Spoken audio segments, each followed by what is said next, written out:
Hello everyone, Shroomraver here, and welcome back to the Nickname Academy. This is the series where I'll be taking every single Pokemon from Bulbasaur right the way through to Calyrex now I suppose it is, and giving them all nicknames. Yes indeed. Now this series has become a little bit fragmented in terms of when it's being uploaded. I kind of fall in and out of love with Pokemon content as a general rule. I'm really into my minifig building, but I will come back to this occasionally, and this is one of those times. So we're into Gen 4. As of the last video, we left off with Roserade. So today we're going to get stuck back in to the second Gen 4 video, starting off with Cranidos. Yes, Cranidos is going to be called Construction. Very simple reasoning behind this. Cranidos is based off, it's a Pachycephalosaurus is the dinosaur it's based off. They've got those big hard domes on their heads for, like, I don't know, headbutting each other. But yeah, when you're doing construction work you need a hard hat, and Cranidos has a hard hat. So that's basically the reasoning behind that. Very simple stuff. Cranidos, of course, evolves into Rampardos. Rampardos is going to be called Blue Lines. This is actually a nickname that I used way back when in PPL Season 2 when I MVP'd with Tyrantrum, used a shiny Tyrantrum. Similar reasoning behind that. Blue Lines is an album, 1991, by the band Massive Attack, and Rampardos has Massive Attack.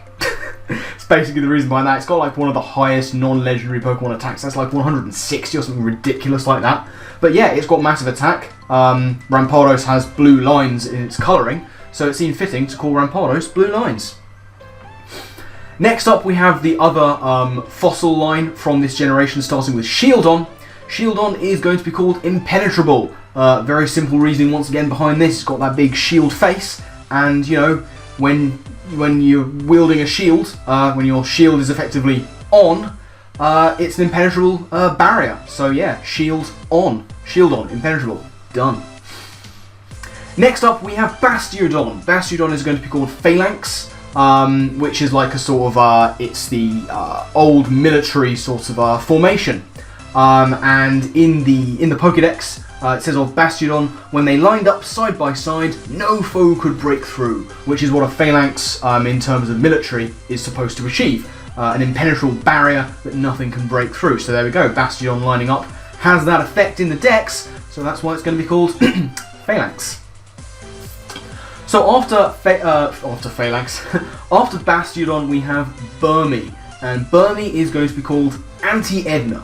Now, reasoning behind this, we're going off of Edna, the character from the movie The Incredibles.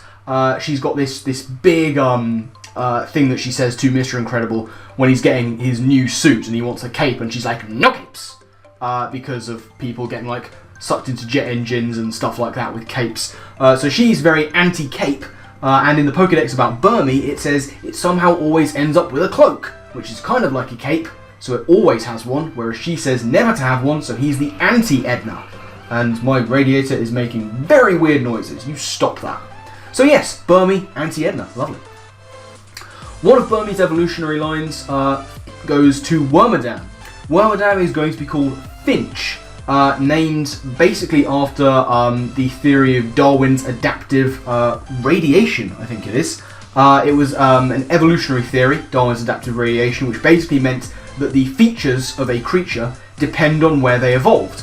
And of course Wormadam has those three forms. It's got like grassy cloak, trash cloak and sandy cloak, depending on where it evolves. You know, it gets the grassy cloak when it evolves outside, in the grass. You've got the trash cloak when it evolves indoors, I think.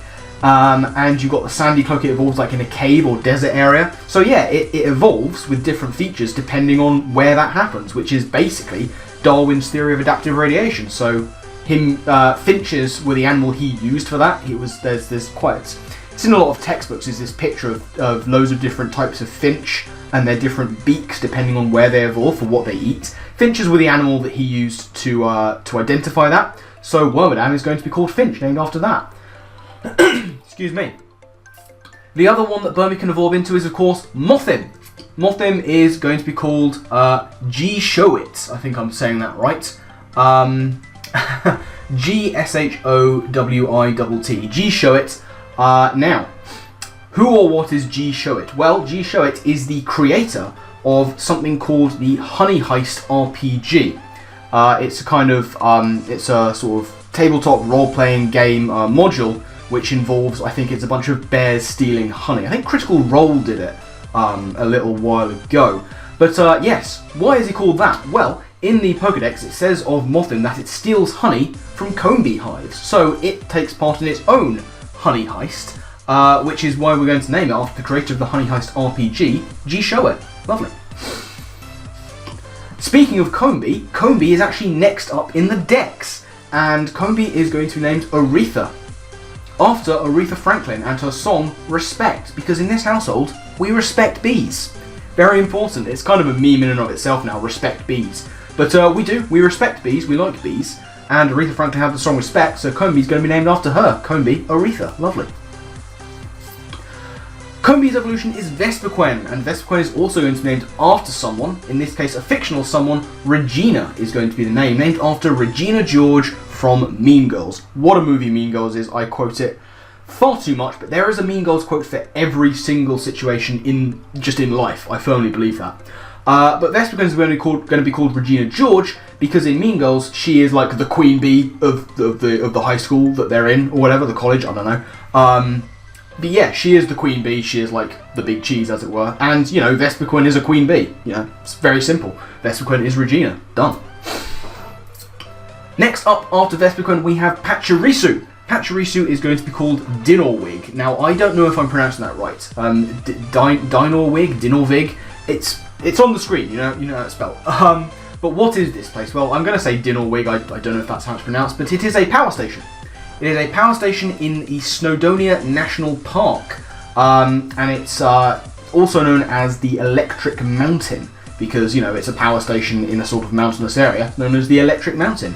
And I've always thought that Pachirisu's tail, you know, those three blue, like, triangular bits, I've always thought they look like mountains, and it's an electric type, so I like to think of it as a little tiny electric mountain range. Hence, it's going to be named after the Electric Mountain, DINORWIG. Lovely. After Pachirisu, we have one of my favourite Gen 4 Pokemon, that's going to be Buizel. And Buizel is going to be called Daydreamer. Reason for this is Daydreamer is a brand of travel neck pillow. You know, those sort of inflatable tube-like things that you sort of... is not paying attention to what I wanted to do. Yeah, you know those like inflatable tube-like things you put around your neck and you can wear them on like long-haul flights or coach rides or stuff like that to be able to sleep. Yeah, it's a travel neck pillow. Daydreamer is a brand of that, and it very much looks like Buizel's inflatable neck sack. So, very simply, Buizel is going to be called Daydreamer. After Buizel, we have Floatzel, and we're keeping with the theme of inflatables. It's going to be called Explorer 200. Reason for this is the Explorer 200 is it's an inflatable raft. I actually used to own one. I used to own one of these. It's a sort of orange and black inflatable raft. It comes with oars. I lost them very early. But yes, it's an inflatable raft, and in the Pokédex it says of Floatzel that its flotation sac doubles as a raft, which makes sense because it doesn't just go around the neck, it goes all the way down the side of the body and sort of meets up around the sort of the upper leg area. So yeah, it basically is its own inflatable raft, which is what the Explorer 200 is. After Floatzel, we have Cherubi. Now Cherubi is going to be called Cupid. Now, it might seem like a very obvious one. Oh, naming it after Cupid. Cupid's a cherub. Well, no. I've researched this, as I've done with so many of my nicknames. Cupid is not a cherub. This is very important. Cupid is not a cherub. A Cupid is something other than a cherub. A cherub is a kind of angel. So Cupid is not a cherub, but they're often mistaken. So he is quite cheruby. If you catch my drift. He is like a cherub, he is cheruby, and this is the Pokemon Cherubi, so Cherubi is going to be called Cupid. I'm going to scroll down on my list so that we can get to the next Pokemon on said list, which is Cherubi's evolution, Cherrim. Cherrim is going to be called Bouquet. Very simple reasoning here. Cherrim's signature ability, which is that thing that makes it change form in sunlight and up its like special attack and its allies' special attack and special defense or something like that. But its signature ability is called Flower Gift. And, you know, if you're giving a gift of flowers, you're generally giving a bouquet of flowers. A bouquet is a flower gift, and that is the signature ability of Cherrim, which is why that is going to be its nickname. So, after Cherrim, we have Shellos. Shellos is going to be called Philippe. Philippe after Philippe Sands, who is an author writing such a book as is there, using my words. He wrote a book called East West Street, which I could go into sort of wax lyrical about what it's about. What it's about has nothing to do with the nickname. It's a book about legal concepts following the Third Reich. So this is very specific knowledge, but you don't need to know any of that. All you need to know is that he wrote a book called East West Street, and of course Shellos has two forms, East and West. Very simple, East West Street, authored by Philippe Sands, hence Shellos is going to be called Philippe. After Shellos, we have Gastrodon. Now, do you remember in the last video when I said that Gen 4 has some of the most ridiculous names I've ever come up with? This is one of them. Gastrodon is going to be called John Gotti. Now, who is or was John Gotti? Well, little history lesson for everyone. John Gotti was a New York City gangster, part of the Gambino crime family, and he was a mafia don, and his nickname was the Dapper Don. Dapper meaning sort of looking a bit better than your average. He dressed very smartly, even by terms of like mafia dons who always were very nicely dressed to maintain that kind of appearance. But he was like known for this. He was known to look really like sharp, very dapper, hence his name, the Dapper Don. Now, we'll take that bit of knowledge and we'll shelve it for a minute, but we'll come back to it later. Now let's move on, because you can see where I'm kind of going with this. We've got the word Don in there, and Gastrodon has the word Don in it. But let's focus on Gastro, which generally gets seen in the format of a gastropub. So what is a gastropub? Well, essentially it's like a pub, but it's like a little bit better than a pub. It likes to sort of maintain itself as more of an eating establishment, more of a restaurant kind of style, and it just looks a bit better than your average pub. So, John Gotti was the Dapper Don because he looked a little bit better than your average Don. A gastropub is so called because it looks a little bit better than your average pub. So John Gotti would have effectively been a Gastro Don. Gastrodon, John Gotti. Like I said, some of my most ridiculous names come into this generation, and this is very much one of them. But from the utterly ridiculous to the very simplistic, we move on from Gastrodon to Ambipom. Ambipom, of course, evolving from Apom, which we got back in Gen 2. Here we have Ambipom. Of course, Gen 4 had a lot of these Pokemon that evolved from past generations. Ambipom is pretty much, I think, the first one we've come across, if I'm not mistaken, and that's going to be called SLAPSGIVING. Very simple.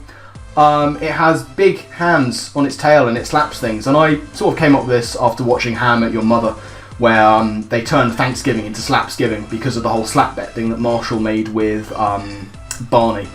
It's a silly nickname, it doesn't really have anything to do with Pokemon, I just kind of like how it sounds, so there we go, Ambipom's going to be SLAPSGIVING. After Ambipom, we have Drifloon. Drifloon is going to be called HELPMANN. This is named after Robert HELPMANN. Who is Robert HELPMANN? Well, he is, or was, I'm not sure if he's actually still alive, an actor who came to the fore in the movie Chi Bang Bang, which is about that weird magical flying car.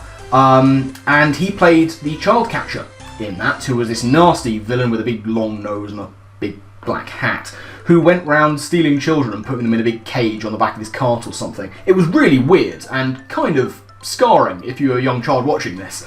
But yeah, he was the child catcher, and as we all know about Drifloon from the Pokédex, it's famously known for sort of swooping in and catching children and taking them off to do who knows what with. But yeah, they're basically both catchers of children, so Drifloon is named after him. That is going to be HELPMANN the Drifloon. And Drifloon evolves into Drifblim. Very silly name here, it's called Blimp Biscuit. Because it's basically a blimp, and I quite like the way it sounds, named after Limp Bizkit.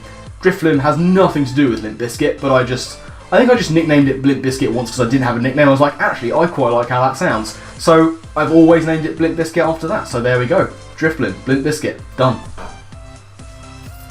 A little bit slightly less banal than that is the next in our list, Baneri. Baneri is going to be called Seneca.